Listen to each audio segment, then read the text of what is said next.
এই তিতিন, উঠে পড় মা, রেডিওতে মহিষাসুরমর্দিনী শুরু হয়ে যাবে। মা, এই রাত্রিবেলায় আমায় ডেকো না তো, একদম ভালো লাগে না। রাত্রিবেলা কি বলছিস? ভোর 4টে বাজে। আজ তো মহালয়া, পিতৃপক্ষের অবসান, দেবীপক্ষের সূচনা। এখনই তো শুরু হবে বীরেন্দ্র কৃষ্ণ ভজ্রের চণ্ডীপাঠ। আশ্বিনের শারদপ্রাতে বেজে উঠেছে আলোকমঞ্জুরি। কথাটা শেষ করতে না দিয়ে তিতিন বলতে শুরু করলো, প্লিজ মা, তোমার এই পাঁচালি বন্ধ করবে? আর ভালো লাগছে না, একটু ঘুমাতে দাও, আমাকে রাত জেগে পড়তে হয়। 10 বছরের তিতিনকে কিছুতেই ঘুম থেকে তুলতে পারল না আয়ুষী। আয়ুষী এত চেষ্টা করেও ব্যর্থ হওয়াতে নিখিল, আয়ুষীর স্বামী, আয়ুষীকে কাছে টেনে বলল, আজ ছুটির দিন, ঘুমিয়ে পড়ো, আবার কাল থেকে তো অফিস। আরে মেয়ে আছে, ছাড়ো নিখিল। তোমার মেয়ে এখন এই জগতে নেই, অঘরে ঘুমোচ্ছে। আয়ুষী ঘুমানোর চেষ্টা করলেও ঘুম আসে না কিছুতেই। খালি বীরেন্দ্র কৃষ্ণ ভদ্রের মহিষাসুরমর্দিনী কানে বাজছে। ওনার গলার সেই আওয়াজ শুনলেই গায়ে কাঁটা দিয়ে ওঠে। নিখিলের হাতটা আস্তে করে সরিয়ে দেয় আয়ুষী, যাতে ঘুম না ভেঙে যায়। নিখিল ওই পাশ ফিরে শুয়ে পড়ে। ব্যালকনিতে এসে রেডিওটা চালায় আয়ুষী। ততক্ষণে মহিষাসুরমর্দিনী শুরু হয়ে গেছে। আজ যেন আয়ুষীর কিছুই ভালো লাগছে না। ছোটবেলায় মহালয়ার দিন বীরেন্দ্র কৃষ্ণ ভজ্রের মহিষাসুরমর্দিনী শোনার জন্য কবে থেকে অপেক্ষা করত। ভোর 4টের সময় অ্যালার্ম দিয়ে রাখত, ঘুম চোখে ঠাম্মার কোলে মাথা রেখে শুনত।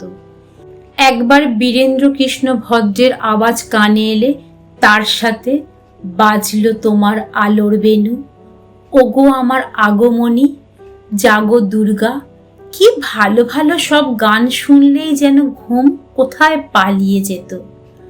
আয়ুষীর বাড়ি শান্তিনিকেতনে। ছোট থেকে পড়াশোনা পাঠভবন স্কুলে করেছে। আশ্রম শিক্ষায় বড় হয়েছে।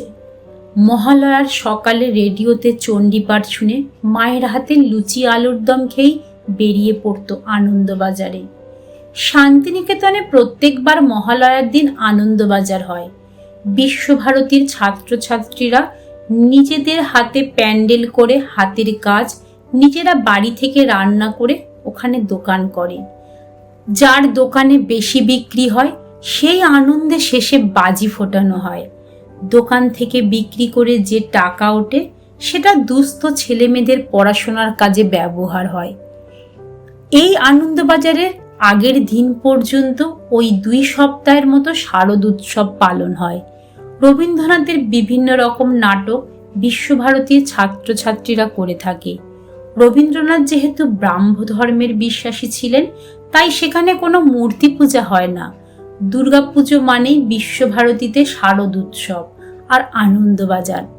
রবীন্দ্রনাথ শারদ উৎসব পালন করেছিলেন শরৎ ঋতুকে উদযাপন করার জন্য। উনি বিশ্বভারতীতে প্রত্যেকটা ঋতুকে উদযাপন করতেন এবং এখনো সেই উদযাপন হয়। আয়ুষীর মামার বাড়ি শান্তিনিকেতন থেকে একটু দূরে বল্লভপুরে। মামার বাড়িতে প্রত্যেকবার দুর্গাপুজো হয়। বাড়ির পুজোর আনন্দই আলাদা। সব ভাই বোনেদের সাথে দেখা হতো। পুজোর মধ্যে একদিন সব ভাই বোন মিলে সোনাঝুরির ঠাকুর দেখতে আসতো। সেখানে কাঠের ঠাকুরের পুজো হয়। তারপর ওখান থেকে সুরুল রাজবাড়ির ঠাকুর দর্শন। একবার মামার বাড়ি থেকে একটা গাড়ি ভাড়া করে গড় জঙ্গলে ঠাকুর দেখতে গিয়েছিল। জঙ্গলের মধ্যে দুর্গাপুজো, অসাধারণ দৃশ্য।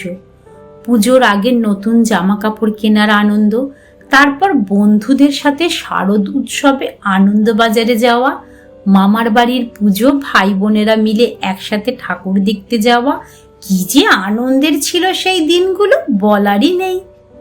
বাঙালিদের শ্রেষ্ঠ উৎসব দুর্গাপুজো, কিন্তু সেই আনন্দ আজকালকার বাচ্চাদের মধ্যে আর দেখা যায় না।